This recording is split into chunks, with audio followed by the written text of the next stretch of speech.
আমি যে গাছটি নিয়ে দাঁড়িয়ে আছি, গাছটির নাম হলো দলকরস। এই গাছটির গুণ ক্ষমতা আল্লাহ অনেক দিয়েছেন। এই দলকরসের গাছটার সাদা ফুল হয়। এই ফুলটা শোষণ দিলে মিষ্টি জাতীয় একটি পানি মুখের ভিতরে যায় এবং মিষ্টি লাগে।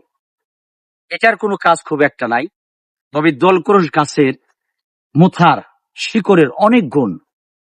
যারা বলেন পায়খানা রাস্তার অর্শ পাইলস ফেস্টুলা ভগন্দ রোগ নিয়ে কষ্টে আছেন, পায়খানা রাস্তা ফুলে যায়, ব্যথা হয়, জ্বালা যন্ত্রণা হয়, পায়খানায় বসতে টফে টফে ফোটায় ফোটা রক্ত বের হয়, অনুরোধ করব এই দলকরস গাছের মোথা কাঁচা হলুদের সাথে একত্রিত করে যদি কোনো মানুষ এটা খেতে পারেন, ইনশাআল্লাহ আপনার অর্শ পাইলস ফেস্টুলা রোগ ভালো হয়ে যাবে এবং রক্ত পড়া বন্ধ হবে।